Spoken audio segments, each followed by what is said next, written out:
Ada 3 hal. Kalau Anda mau berkelimpahan secara materi uang, ingat kita butuh buat memberi.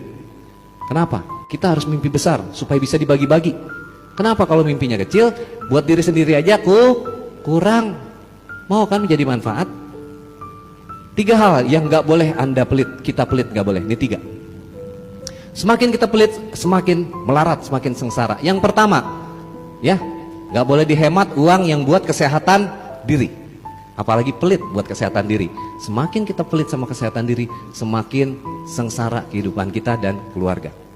Buat kesehatan diri, termasuk kesehatan badan, tubuh, pikiran, dan hati batin. Ya, belajar, terus belajar. Itu juga bagian dari kesehatan jiwa dan pikiran kita, mental dan spiritual. Jangan pernah pelit buat badan, buat apa istilahnya, makanan apa, buat kesehatan. Jangan pernah pelit. Yang kedua, jangan hemat apalagi pelit uang yang buat orang tua kita. Semakin kita hitungan, semakin kita hemat. Oh, gua aja kurang nih, bagaimana gua kasih nyokap gue, bokap gue. Semakin Anda pelit, semakin Anda hemat, akan semakin susah juga rezeki yang masuk uang. Ada berapa? Ada. Angkat tangan yang masih punya ibu di sini, di pemirsa di rumah. Makmurkan ibumu. Ya, pemirsa juga makmurkan ibumu. Kalau ada seseorang yang nasibnya masih ngeblangsak, masih susah, masih ruwet, ya, nasib itu dari ibu, nasab dari ayah. Berarti kalau nasibnya masih ruwet, masih sungsang sumbel, masih melarat, ada masalah dengan ibunya. Karena garis nasib dari ibu, nasab dari ayah. Maka perbaiki hubunganmu dengan ibu. Makmurkan ibu. Mumpung ibu masih ada. Saya udah gak punya ibu. Satu-satunya yang saya miliki waktu beberapa bulan lalu adalah ibu mertua. Tapi beliau juga sudah berpulang. Mumpung masih ada, makmurkan. Gak usah nunggu besok. Jangan kasih Al-Fatihah kalau buat orang yang masih hidup. Al-Fatihah. Kasih hadiah. Kalau orang udah meninggal, baru kasih Fatihah.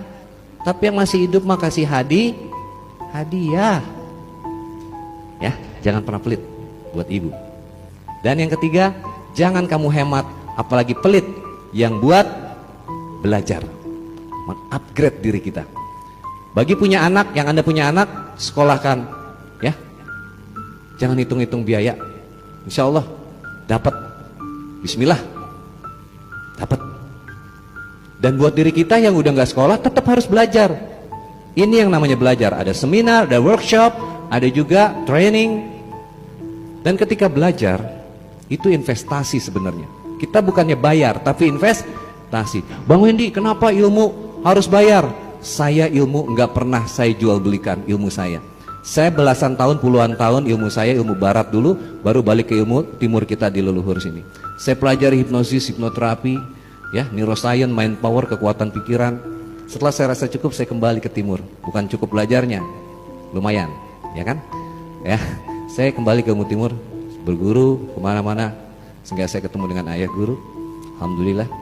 Jadi teman-teman, ilmu itu nggak akan yang kita bahasanya bukan kita beli, tapi kita investasi. Itu nggak akan pernah hilang.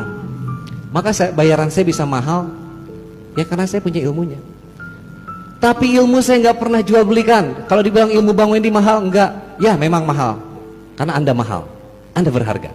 Setuju? Tapi bukan ilmu yang saya perjualbelikan. Ilmu itu adalah punya Allah, titipan Allah. Ilmu ini bekal saya di keabadian. Yang saya tidak boleh kasih murah. Anda juga begitu kalau punya ilmu sesuatu. Ada 2 hal, ekspertis dan waktu. Ekspertis itu keahlian Anda. Anda bisa ahli di bidang ini, itu perjalanan puluhan tahun, betul? Dan itu nggak boleh dikasih gratis sama orang. Murah aja jangan. Dan waktu yang diberikan. Anda punya ekspertis, kasih ilmu ke orang, waktu itu nggak pernah bisa di rewind.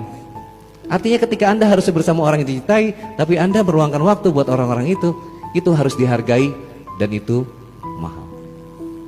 Setuju? Jadi kalau Anda tak lihat ke saya, kenapa Bang Wendy selalu ada biayanya? Bukan buat saya, itu buat Anda menghargai dirimu sendiri. Kalau Anda mintanya gratisan terus, maka Anda juga akan dihargai murah kehidupannya. Dan ada hukum pertukaran energi. Sejak zaman Rasulullah pun kita diajarkan. Ketika ada di majelis seperti ini, pernah lihat ada keropak-keropak amal itu? Infak. Nah itu untuk pertukaran energi kita. Jadi jangan pelit sama diri. Ya, mau berkelimpahan, lakukan itu. Insya Allah itu akan membuka jalur-jalur kekayaan. Kita wajib kaya, kita wajib memberi. Biar bisa memberi kepada makin banyak.